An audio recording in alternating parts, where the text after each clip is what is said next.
since 2019, when he first recorded his first 30-touchdown season, no player in the NFL has had more 30-touchdown seasons than my guy, Dak Prescott. So, RC, my question to you is, have the Cowboys wasted Dak's prime? Dak Prescott and the Dallas Cowboys have collectively wasted Dak's prime. We can't absolve Dak of all of the Cowboys' failures. When you look at failing to spike the ball in 2022 Niners, yeah. or throwing interceptions versus the Niners, the Aaron Rodgers late drive in, I think it was 2017. How was Aaron Rodgers' late drive Dak Prescott's fault? High caliber ball. So we can't just focus on 2023 when he was the runner-up to the MVP, or we can't just focus on this season when he plays absolutely out of his mind. But when you talk about this season specifically, Jerry Jones wasted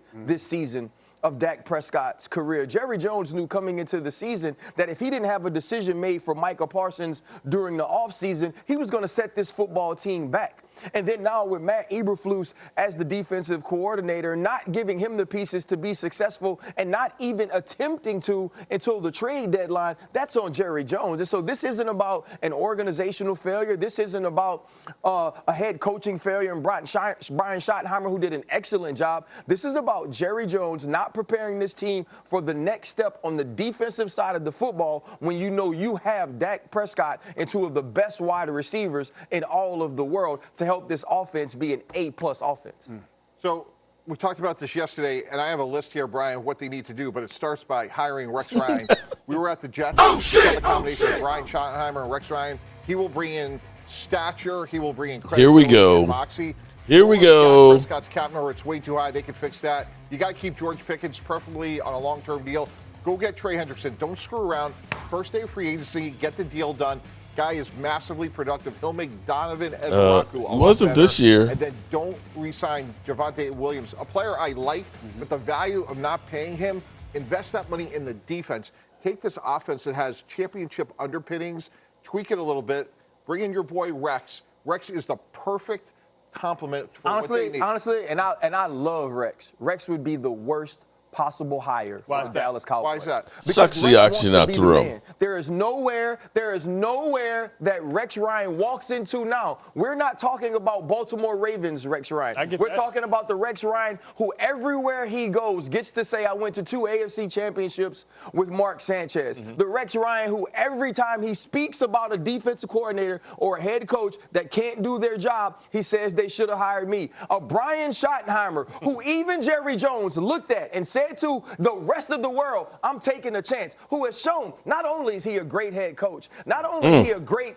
offensive coordinator, but he is an excellent leader of men. When you look at the adversity that this team went through, Brian Schottenheimer, who was his offensive coordinator, you think Rex Ryan finna go in anywhere and say, I'm going to take the back seat?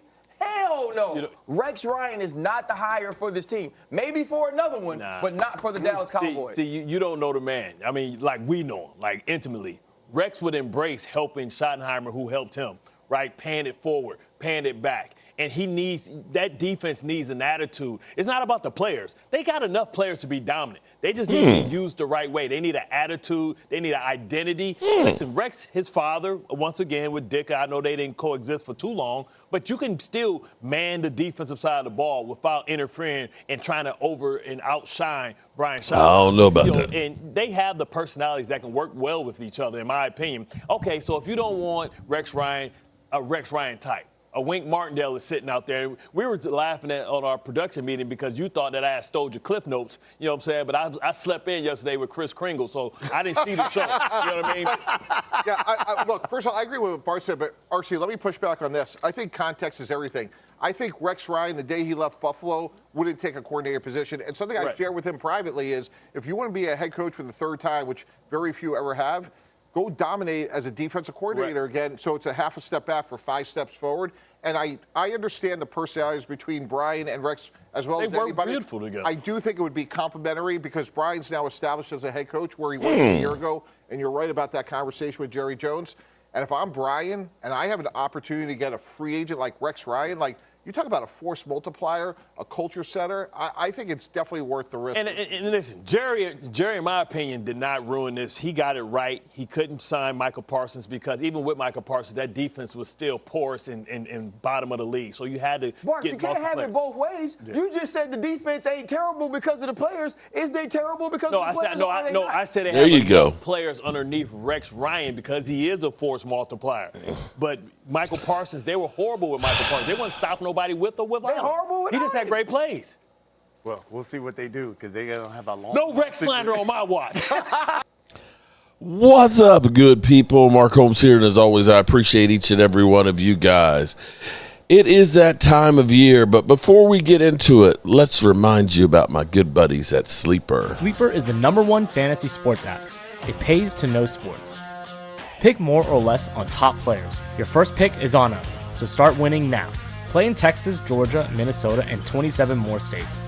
Pick anytime across all sports, pregame or live. Over 10 million players are already on Sleeper. Make your picks count. Score up to 1,000 times your cash. Join today. Get up to $100 credit using code JOBO. Call your shot on Sleeper. Download now. Make sure you call your shot on Sleeper. The link is in the description. Use the promo code JOBU. What's up, good people? I hope everybody had a great Christmas yesterday. We got a victory, and, of course, I've got the trolls out here trying to poo-poo. They can't stand to see you happy about anything because all I'm getting is couch voice. But, look, you know what? I'm wearing it. Oh, no, we suck again. Hey, I'm just happy like Jerry Jones that we got to win. Be it against the crippled Commanders going against their third-string quarterback with their poorest defense. However, their defense is better than ours. And we're at that point of the year where we got to say shout out to all the lovely ladies. Lady Libra in the house. What's up, Lady Libra? Double dipping. Rhonda Freaky Sparks. What's up, Rhonda? How are you doing? There's Tay Cowboys in the house. What's up, Tay? Holly Pierce, I hope you're feeling better, Holly. I know you were a little under the weather yesterday. I see Logan Motorsports. I see Raisin Sack over there. What's going on? Loyal Cowboy. We got Nick J. We got Bry Guy. We got Derek Young. We got Logan Motorsports in the house. What's going on? Let's see. I want to make sure. Oh, Roland's review. What's going on, Roland? Dirty Sanchez. Always nasty as always. What's up, William? How are you doing? And I think I got just about everybody in here. So we're at the time of year where we've been doing this for 30 years now, where Jerry Jones goes through and tries to sell you on the Cowboys' future. He comes in, the blame game, well, it all starts with me at the top. Okay, all right, that's great that you're taking blame. I am sick and tired of hearing that you as the owner and GM, you can't fire yourself, you just got to do better. I must do better. I will do better and all that. I'm sick of that shit. I'm tired of sitting here today talking about the same thing I talked about last year at the end of the season. I'm tired of hearing the 49er fans, the Eagle fans, hell, even the Lions fans are now giving me shit. Although they don't have any room right now because at least we are what we thought we were. We're right where Vegas said we would be. Vegas over and under was 7.5 wins. We could literally end up at exactly 7.5 wins. You realize that, right? If we lose to the Giants, we have exactly the over and under. So we're right where the experts in Vegas thought we would be. So I don't know that it's a disappointment. If you're Washington, who was at the NFC Championship, who people had you as a top 10 team, who went out and signed Debo and Laramie Tunsil and, among others, that you looked like you were loaded for bear, you should feel disappointed a lot more than the Cowboys, especially the Cowboys swept your ass. If you're the Lions, who had Super Bowl aspirations and, were one of the toughest, hard-nosed teams that, we don't kick on fourth down. We go for that shit. Because we're from Detroit, we get knocked down, we get our teeth kicked in, we go out there and we gum them kneecaps on the way back up. Because we're Lions, and that's the way we roll. Okay. All right. I bet you yesterday when he saw what the Cowboys did, I bet you he shed a tear. The Cowboys went for it 6 times on fourth down. 6 freaking times. And got every single one of them. Cowboys Nation, Sister Star. Momo says they were going to sweep us. Yeah, Momo said they were going to start out 7-0. We bite kneecaps is right. So the thing, I'm going to tell you the one thing that I love about this season, and I wish we had more wins to be able to enjoy these, is I remember how having Mike McCarthy in the locker room after the Cowboys got a victory, and he's standing there with his big belly, and not that I have room to talk about a big belly because I got my winter fat on myself. My wife's looking at me saying, yeah, you're about a 3X now, shirt-wise. You're about a 3X. It's like, okay, baby, I'm going to start working on it. Cowboys season's over. No more big subs and chicken wings on the weekends, okay? I'll get this fat ass off. She said, your ass ain't fat, it's your belly. But as Schottenheimer after a win, we didn't get enough of those. I hope that next year we do. Just enjoy this for a second. You want to talk about relentless play style? You guys have relentless play style. Unbelievable. Give yourself a round of applause, man. We got Santa in the house. Hey! Santa's delivering some great news. All right, here we go. We're going to start with Aubrey. Get ready. Brandon Aubrey had a 42-yard field goal. Yeah. Brandon Aubrey had a 52-yard field goal. Yeah. Brandon Aubrey had a 51-yard field goal. Yeah. We were 6 for 6 on fourth down offense. Yeah. Hey, offensively, we rushed for a season high 210 yards. Hey, Jadavian the head clown had a sack. Yeah. Dak Prescott had a pass touchdown to Jake Burton. Yeah. Javonte Williams had a touchdown run. Yeah. And then holy for 86 yards, Turk from David. Hey, Turp, try the jacket on. See if it fits, Turp. He got his own.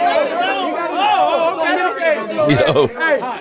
Hey, you guys have deserved this break, right? I love you guys. Merry Christmas. I'm so proud of you guys. Let's get a break. Hey, man, gave them boys an L. Gave them boys an L, bro. Better to give than to receive. Love y'all boys. Merry Christmas. One love on me, one love on 3. 1, 2, 3. One love. Amen on that. Okay, so I see Philly D trying to troll. Happy holidays, Mark. Even Jalen Hurts can only manage a team with 11-6 with the worst defense. You did not have the worst defense, bro. You did not have the worst defense. That defense, I'd take that defense over my defense right now. I believe you averaged 4 points less per game than this defense. This defense has given up 450 points. To say how bad this is, the Dallas Cowboys are only the 4th team in NFL history to score over 450 points and give up over 450 points in the same season. Sorry, bro. I appreciate the super chat. Thank you for the Merry Christmas. Your defense wasn't that bad, bro. It wasn't that damn bad. And on top of it, we have to admit, because we have basically the same schedule as you guys did, it was a tough schedule. It was a tough schedule, and it's not like you guys were blowing doors on people and scoring a ton of points. So when I sit here, Philly D, and you know what? I'm going to make this case right now because what scoring offense? Let's see. Where is your offense this year? Scoring offense in comparison. Because I don't think you guys are averaging 29 points a game, 29.9. We 28.4. The Eagles, you average 23.3 points a game. So I don't even want to hear that Jalen Hurts. Sorry. I don't want to hear, oh, my God, well, Jalen Hurts, he had such a hard way to go. Yo, bro, we averaged a touchdown more a game than you did.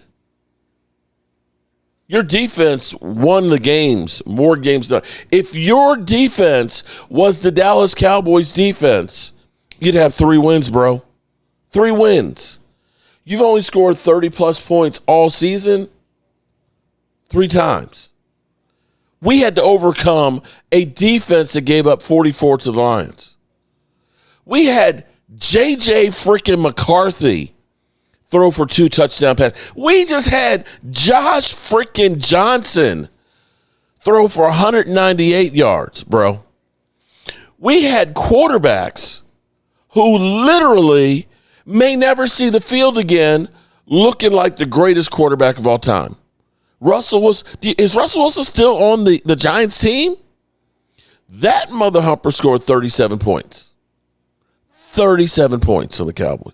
The Dallas Cowboys gave up to the NFC North an average of 38 freaking points.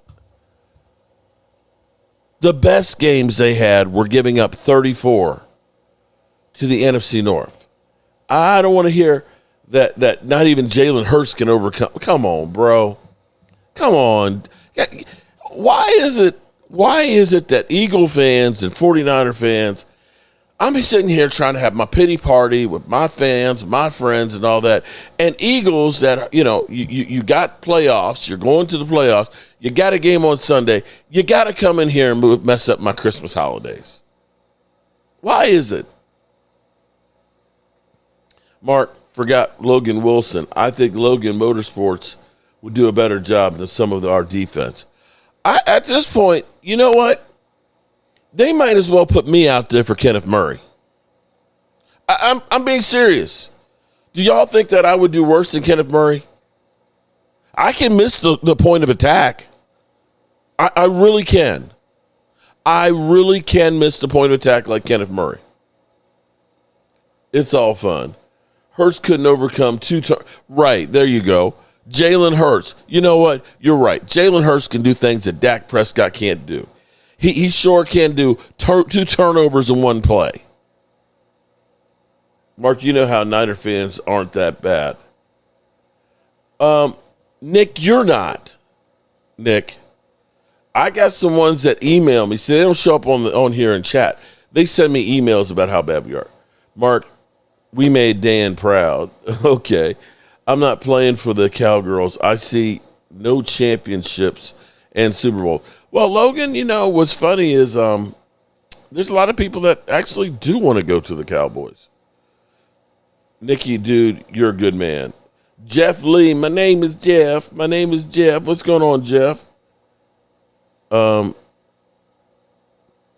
When they get a guy like Woodson or Williams in to help with the secondary schemes, they probably forgot more than Flus knows. Well, I'm not sure. You know what the thing is? This is what I hope the Cowboys don't do. Okay? We got them talking about Rex Ryan.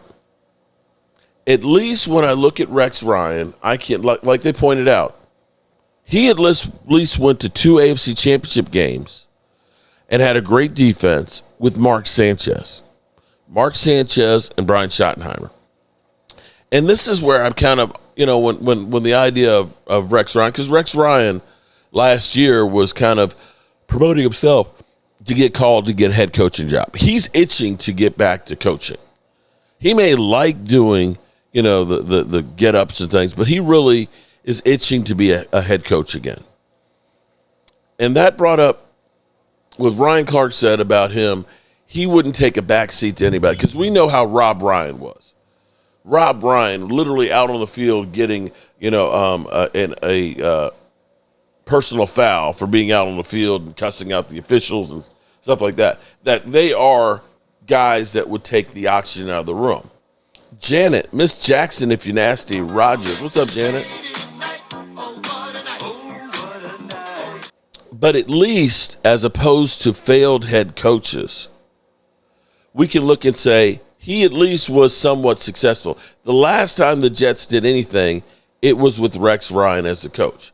Because typically, go back and look at this, and it's almost crazy when you think about how many completely failed head coaches the Cowboys hire as coordinators. Rod Marnelli, the 0-16 Detroit Lions, a complete failure as a head coach. Let's bring him back. We'll make him the defensive coordinator. He didn't do an awful job, but I believe Taco Charlton was his pick. That was the guy he wanted instead of T.J. Watt. Oh, shit! Oh, shit! Mike Nolan, we hired him as defensive coordinator. Sucked ass as the 49ers head coach. Terrible. Terrible. We made him defensive coordinator. Dan Quinn at least coached the team to the Super Bowl. He was successful.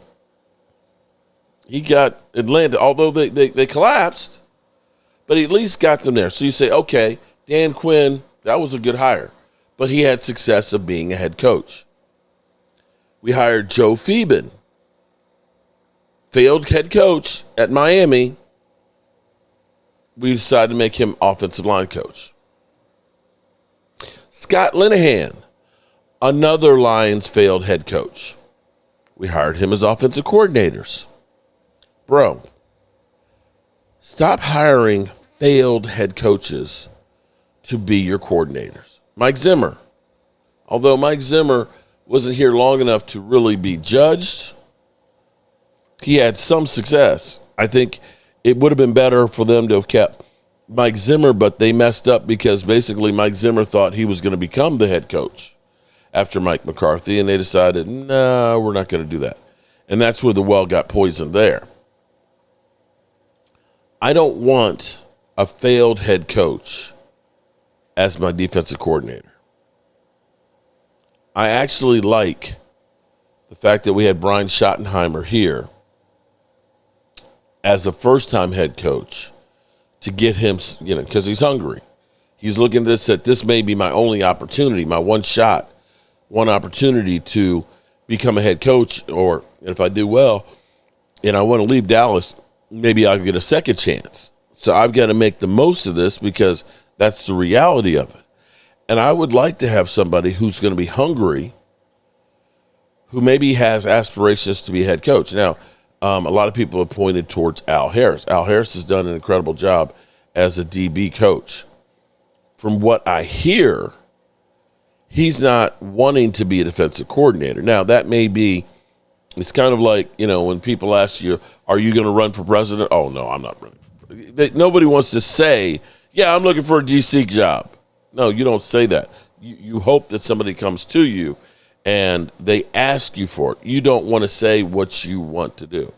But allegedly, Al Harris, I've heard rumors that Brian Schottenheimer doesn't get along with Al Harris, and Al Harris may not want to be a defensive coordinator, at least not right now. Rex Ryan is kind of intriguing, but here's my problem with Rex Ryan. As they'd go and do on First Take and Get Up and stuff, is they always come up with these ideas like, Rex Ryan, oh my God. When you get the opportunity to get a free agent coach like Rex Ryan, he hasn't coached since 2017. If he's so great, why is it nobody's hired him then? Oh, shit! Oh, shit! Seriously. He hasn't coached since 2017. So, Rhonda, what are you doing, Rhonda? Did Shotty ever allude to who the next DC would be he would like since he couldn't get Salah? He hasn't yet. Because I think he's playing it till we finally get rid of him, I think he's playing that, cool. That because you've noticed he has not really commented on how bad he's been or his desire to fire him. I think because the Joneses did the hiring on there, he's just stepping away from there and saying, I'm going to take care of the offense. And I'm going to leave enough rope here for him to hang himself, which he's done a great job of. Well, we can all applaud that. But I started before, Logan, you saw your first Super Bowl in 2017. Sugar Daddy Williams, I saw your numbers. I also posted Public Domain Insider. If you need help with your challenges, I'd love to assist. Congrats, my love. Sugar Daddy, you starting the channel, my man? All right, way to go. I'm finally over Sugar Daddy, I didn't know you had a channel. I tell you what, let me see. Hang on. Sugar Daddy, here we go. You're at 903. You're at 904 right now. There you go, Sugar Daddy. Thank you for being here, buddy. Tay, who's talking about the Eagles? Sugar Daddy has a channel. I just subscribed to it, so I'll check it out. I heard Al Harris is grooming to be back with the Eagles when Fangio. Okay, of course, everybody wants to go to the Eagles there, Philly D. Big Ben Rich. Okay, so before I did the live stream tonight, I was watching because you have to listen to things in their entirety. Because a lot of times what you'll get a line on Twitter from the the talking heads and things, and they had quoted Jerry Jones as saying, "Well, Jerry, what are your thoughts? Are you satisfied with the scheme?" And he's like, "Oh, no, not at all." And when you put it like that, it sounded like, "Oh shit, he's being pre-fired," and that's literally the take that everybody got. I do believe he's going to get fired, but then when you listen to the whole thing in totality, you could also make the assumption that he's making reasons to bring him back because he starts going through and saying, with the trade of Micah Parsons at the last minute, we brought in a bunch of players and we thought, the players we were bringing back. And it's like, wait a minute, Jerry,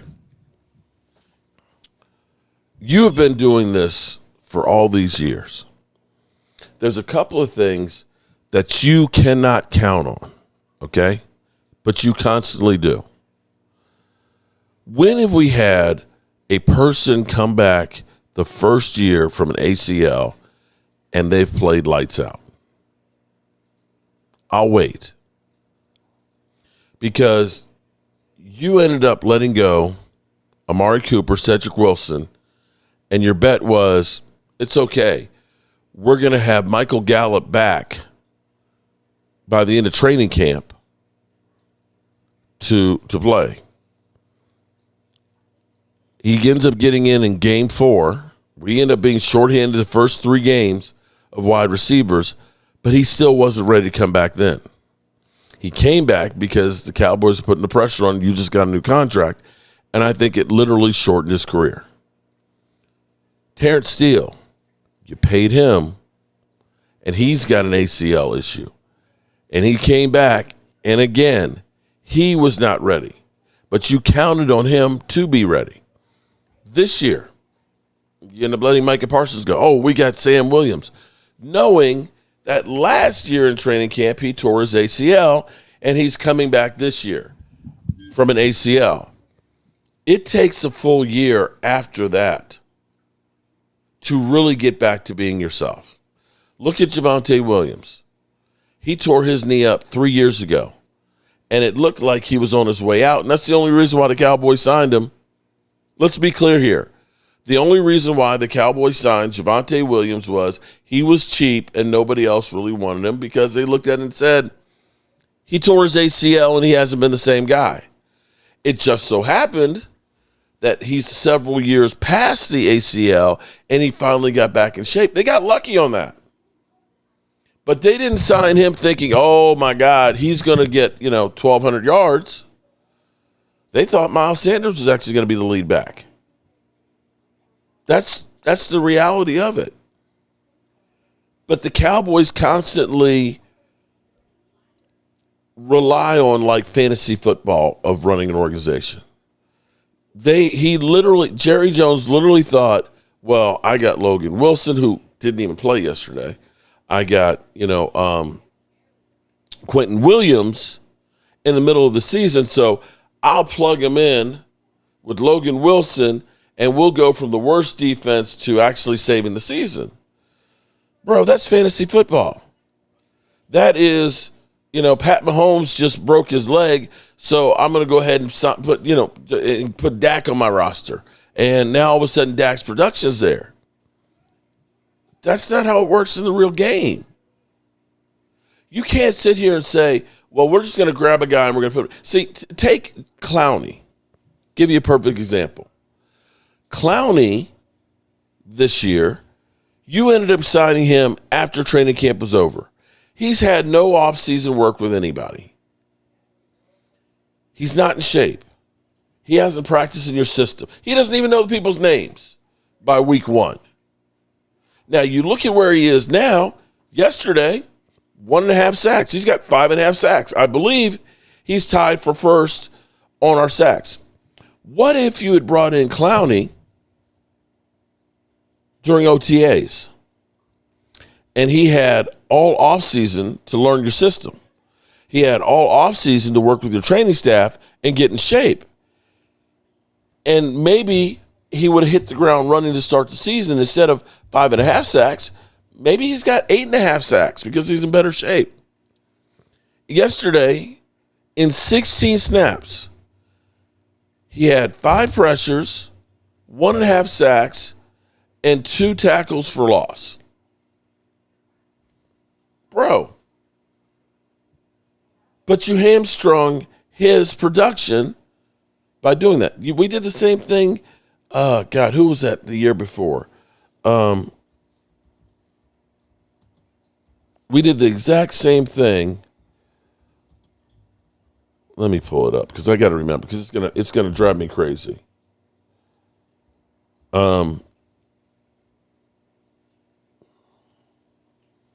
It was. My mind isn't as sharp as it used to be. Rushing, kicking, punting, sacks.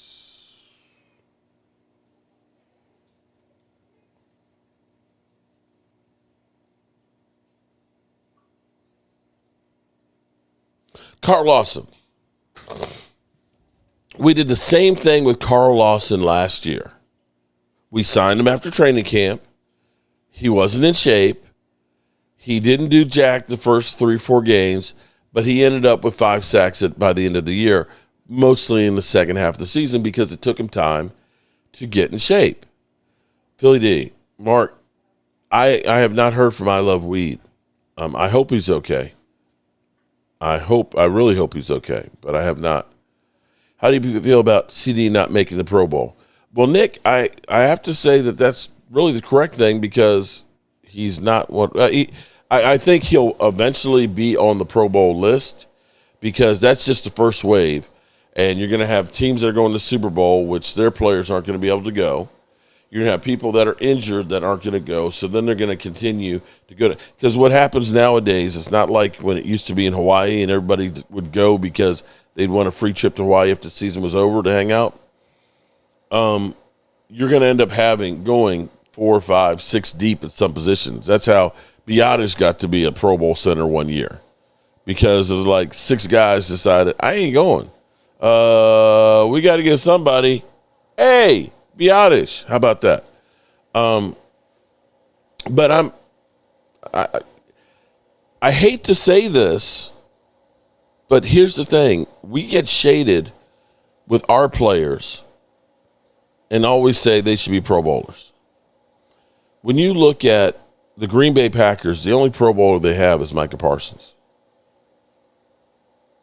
And that's a team that's in the playoff chase. I'm not sure that all of our players are always deserving of being in the Pro Bowl, but people see the Cowboys more because we're on TV all the time. When we're playing 4 Thursday games, that's 4 games that nobody else is seeing. We're playing Sunday night. We're playing Monday night. So you're constantly seeing. And when they constantly talk about the Dallas Cowboys, you're seeing all the highlights. So, of course, and we've got Cowboys Nation. Football Fantastic. It's Mark. It's one and done for the Eagles this season. Book it. I hope you're right on that one. The other part of it is you got Cowboys Nation, which is part of the equation of voting for Pro Bowlers. We get out and get people to vote. So sometimes we get more people that are deserving that aren't deserving that get to be Pro Bowlers and so on. I'm okay with CeeDee Lamb. I don't think CeeDee Lamb had the season like he had last year and the year before with the injuries. George Pickens, he's top 3 in yardage. CeeDee's kind of way down the list. So that's my thing right there. But what the Cowboys have to do is they have to really start doing their homework. Well, it's a different kind of love. My love for him is to the moon and further. Royal, okay. Jerry put on the glasses when he writes them, Rhonda. Eagles setting up for a run. Okay. A run to the couch, you mean? How many CD drops? Yeah, CD did have a lot of drops. And he signs them very slow, yeah. But see, they've got to go through. Now, we've got plenty of time to figure out who's going to stay and who's going to go. But when I listened to Jerry earlier, I realized that Jerry is way out of touch. Jerry was so excited that we beat the Commanders. Listen, I'm happy that we beat the Commanders, so that way every time Momo comes in, I can say, we swept your ass. But if we didn't beat the Commanders with Josh Johnson and that decimated defense they had, God, I'd have to hide. That should have been a foregone. The fact that was 30-23, actually, I'm not sure that was really a victory. But you would have thought that Jerry Jones, that we won the freaking playoff game. Listen to Jerry here and you can't listen for long because it'll put you to sleep. See it all over the fields, Jerry. Thank you for joining us. Merry Christmas. That football is family. Certainly for you, your family is football. It had to feel great to get a win on Christmas. How are you? Oh, boy. I just got a text from a new coach in college, and he was congratulating for the win and just touching base, and I've known him.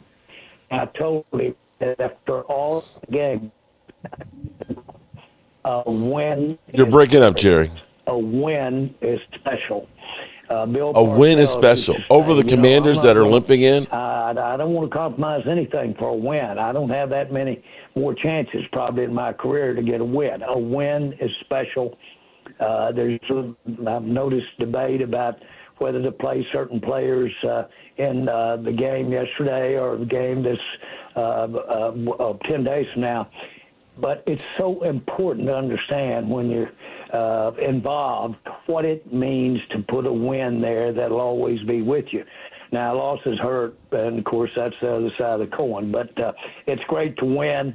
It's important, and they're singularly worth noting.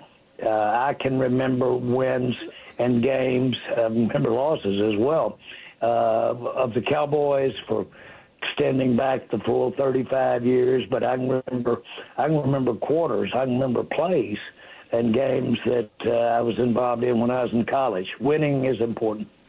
Yeah, Jerry, how difficult winning is important for you? It was just the freaking Commanders. Look, Dak is having an insanely great year. Coming off the injury, he's right there, for the passing title. Yet he was hit 11 times yesterday. This is what bothered me here. So valuable to your team. How difficult is it when you assess everything going into this weekend as to how you want to play this out? You weigh that against how valuable it was to win the game yesterday. And I don't mean to sound like a motivational talk here, but that win's big to us yesterday. And to go up against the Giants and to finish with hopefully the kind of taste we've got in our mouth today. To go do that, there's a tremendous carryover. And I'm not just talking about the players. I'm talking about everybody, coaches, fans, all the way through. Winning is winning the game because they're hard. They're supposed to be hard. They are hard. The NFL is designed so that you have got to really break out those traces to stay out of that 500 range. That's the way it's set up. The very worst teams get to pick the best players and so forth. So having said all of that, that was a physical day there yesterday for Dak. We knew it was coming. Quinn, the coach over there, that's his style, and he had watched games and saw how that might be the best way to put it on us yesterday. And so to not expect there to be a lot of pressure out there yesterday would have had your head in the sand. But okay, I listened to more of it twice now than I really should. So I'm trying to understand this. Think about the question the guy said. Your quarterback got hit 11 times yesterday. Don't you worry about him getting injured. And Jerry literally said the win was worth it. Basically, so it's like, wait a minute. Wait. Hold on. Hold up. Hold the fuck up. What if on one of those sacks, those 6 sacks that we had, or one of those scrambles, the Dak Prescott broke his ankle again, and he's not ready to. You're telling me that beating Josh Johnson and the Commanders, when you're both basically battling for the toilet bowl, is worth you possibly losing Dak Prescott? Are you serious?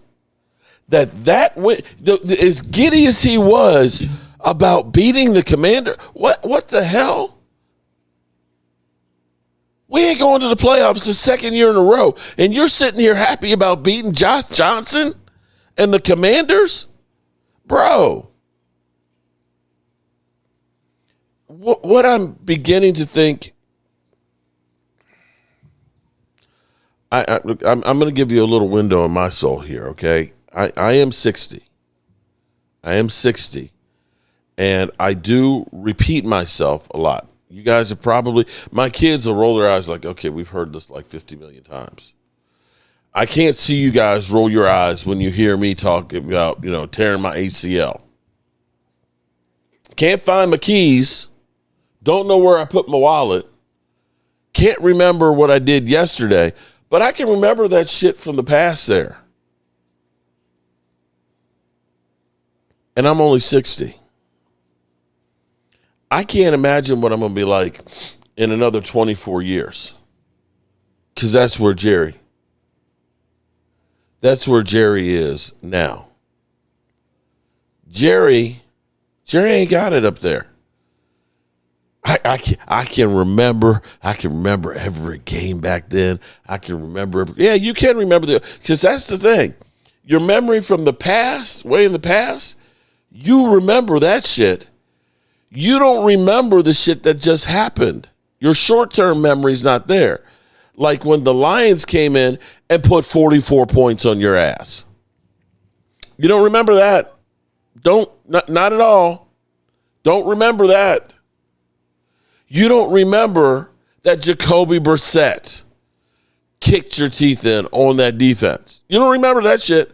You don't remember that Russell Wilson, never to be heard from again, put 37 points on that defense.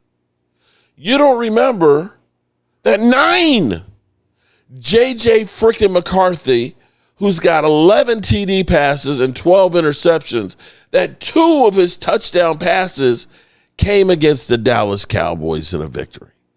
You don't remember that you gave up an average of 38 points to the NFC North. You don't remember that you screwed over your defensive coordinator by trading Micah Parsons at the last minute. None of these things you remember. Only thing, hey, we got a victory. You don't understand how important that victory doesn't mean shit. If anything, it hurts you. If anything, it hurts you because you don't have as high a draft pick. But he's acting like, we're going to the NFC Championship game. Am I being too sensitive now? Am I being too sensitive now? Jesse. So we have the opportunity, like we do every year, to do something. In case you didn't hear, the Raiders are in the we're trying to tank mode, okay? We are trying to get the number one pick. We're trying to get the number one pick. And so you got the Raiders that are looking and saying, we got nothing to play for except for the number one pick. So they end up taking Max Crosby and say, Max, sit down. We don't want you to fuck around and cause a fumble, against the Giants on Sunday and end up getting the win because both teams are inept. Or you're a little nicked up, but we want to clean you up because we might trade you. Max Crosby, who looks at this and says, I ain't got playoffs. Now I ain't got a regular season. I want to play. I want to play. I want to at least get me a couple of sacks. This is going against the Giants team. This is easy pickings. I want to get me a couple of sacks here to pad my numbers. And you're going to take that away from me.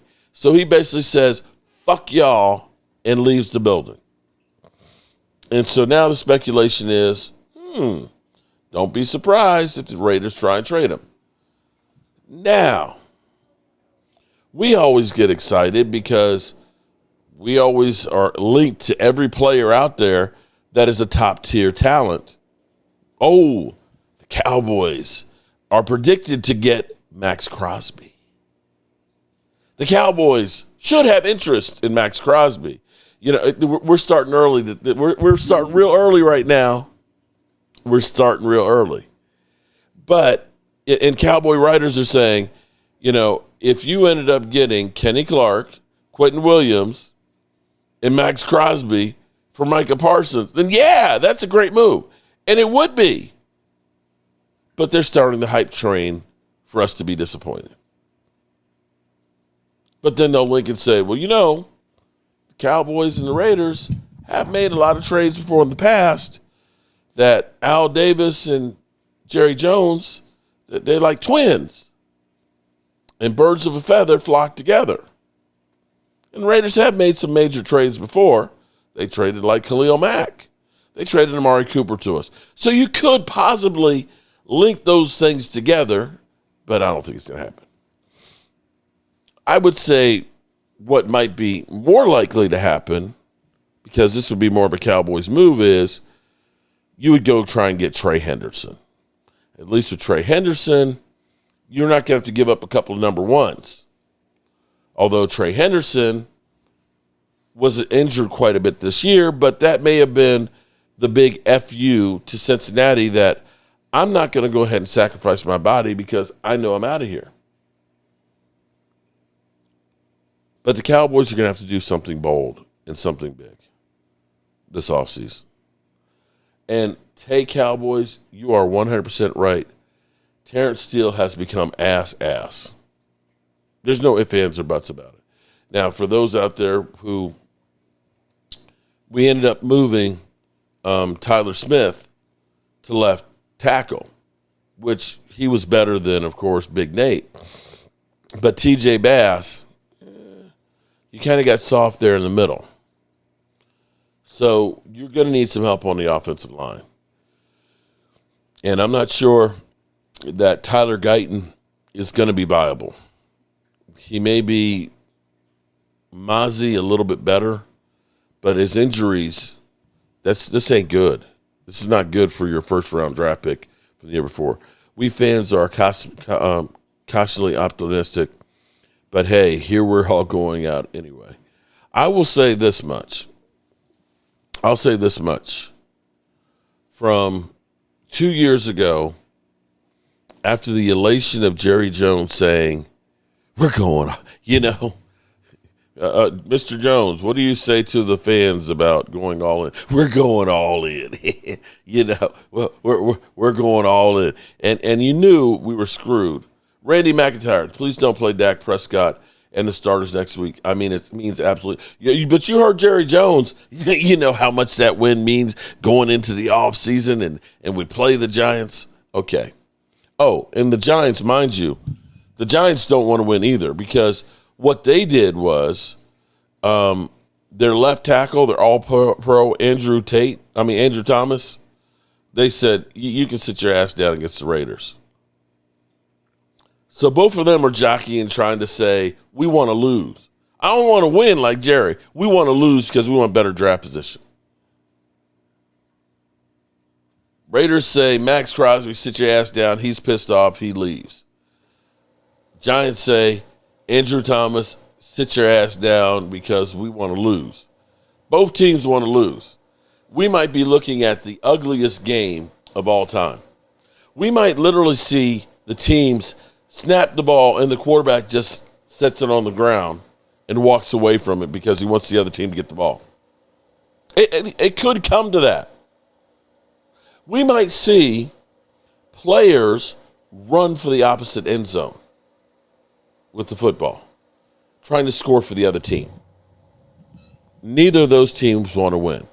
And so we're going to be playing the Giants next week, and we're going to hear Jerry Jones talking about, hey, we're not losers this year. We went 8-8. We won 2 more games than we did last year. We're headed in the right direction, and, we're close. No, you're not, Jerry. No, you're not. Not with that defense. Not with that defense. And I don't want to see this again next year.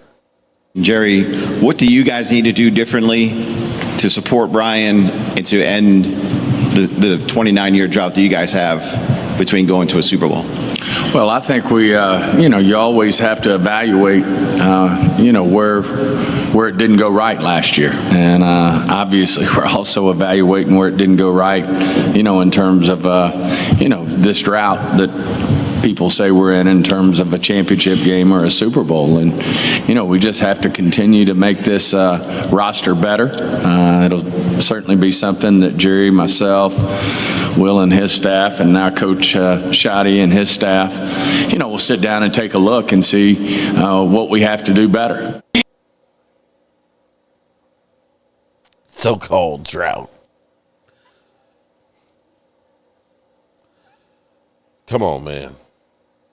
Some bullshit. That's some bullshit. I'm sorry. I don't want to hear, the question. Oh, hey, Jerry and Steven, what are you guys going to do with this drought that's been 30 years? Well, we just got to go ahead and get better players, and, we got to do a better job in the front office with this so-called drought that we are having for 30 years. I'm tired of hearing, for like the last 10 years I've been doing this Super Bowl drought for 20 years, 21 years, 22, 23, 24, 25. Now it's 30 years.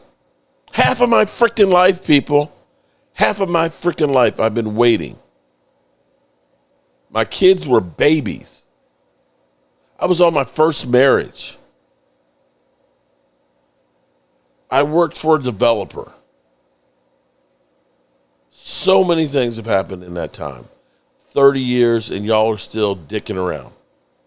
Where Jerry Jones is now happy that we beat a beat-up-ass Commanders. That pissed me off, air quoting the drought.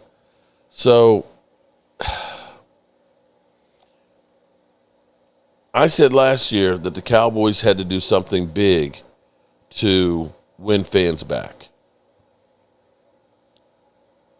I thought that getting George Pickens was a step in the right direction. And that was another one of those moves. Again, the Cowboys, every move that they make, I want you to understand this. Every move that they make is always because it was discounted.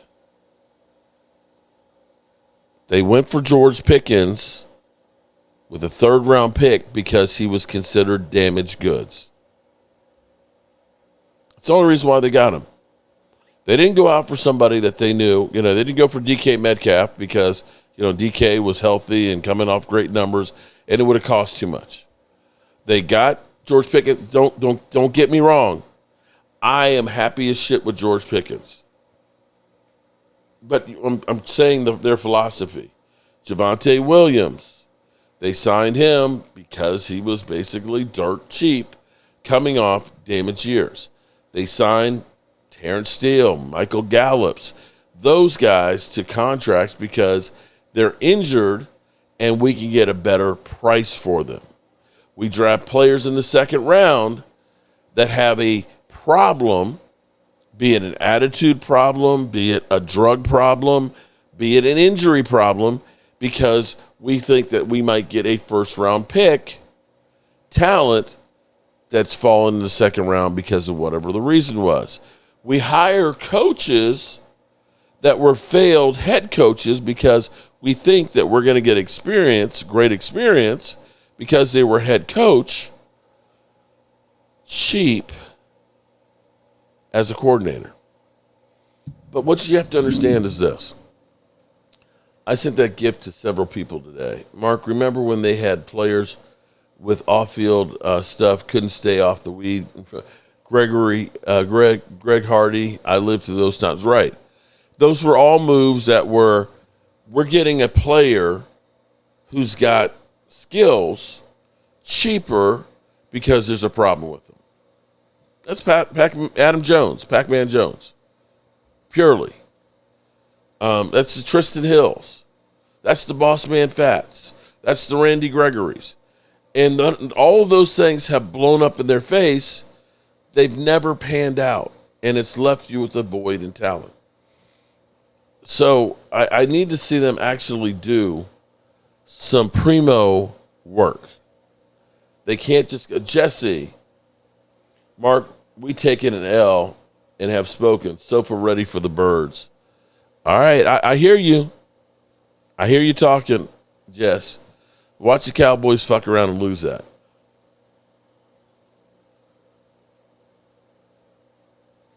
I'm just telling Jess, Giants on a 2-game win streak. Billionaires don't speak our language, so we have to have our ear to listen like him on the outside of ourselves to understand. He actually retained a heart. Okay. CD missed 4 games. How do you like the NFL? Donut Guy. Welcome, Donut Guy. You're a Raider fan. Welcome. I don't know that we've had Raider fans. Welcome to the chat. How you feel about Max Crosby and what it'll take to get him to be a Cowboy? I've never seen an offense average 30 points a game and a defense literally give up 30 points a game. Henry Williams, like I was pointing out, it's only happened 4 other times in the NFL that you've had 450 points scored by or plus more, score 450 points and give up 450 points. Just doesn't happen. Giants win in their last 2 games. Mark, we also seen players go to other teams and ball out because the coaches don't know how to use. That's the other problem, is we get coaches that are, I know what my point was. Think about this. Growing up for me, Sears was the biggest company. Sears and Roebuck. You bought a Craftsman tool, it was guaranteed for life.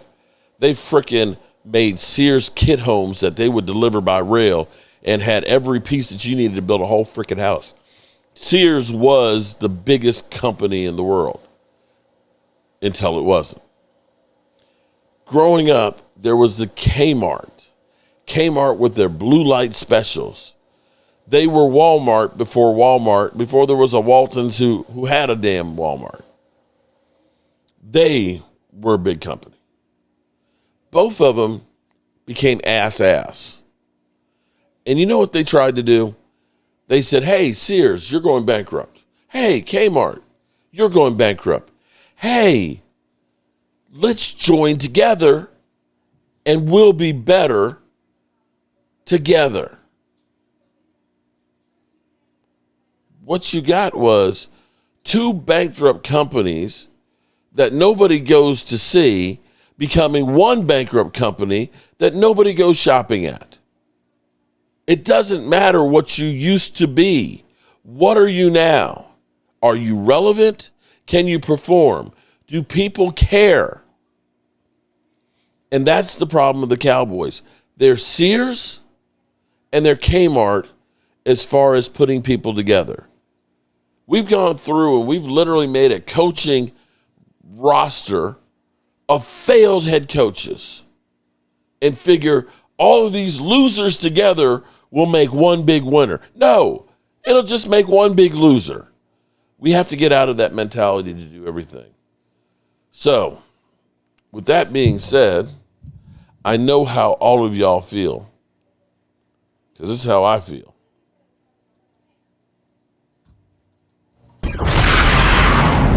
I am very disappointed. That's how I feel. I am very disappointed in this season. And I certainly don't want to be happy because we just beat the Commanders like Jerry Jones. He literally acted like we won the damn Super Bowl. You know how important a win is. You know, wins are precious. It was the freaking Commanders on one leg. Do you recognize that, Jerry? Or are you too feeble to even understand that? This wasn't the Redskins from last year that were in the NFC Championship game. This is the regular old Redskins. No-face Cowboy, you're very welcome. So, I got to get up early in the morning. I got to hit the road. I got to get a whole bunch of shit done.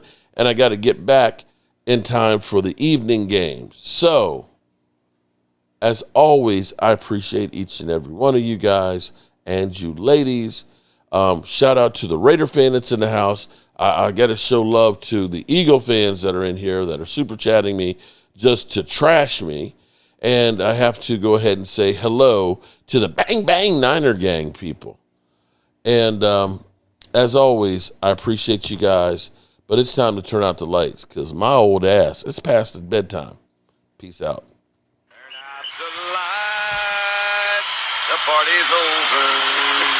They say that all good things must end. Call it a night. The party's over. And tomorrow and next year starts the same old thing again.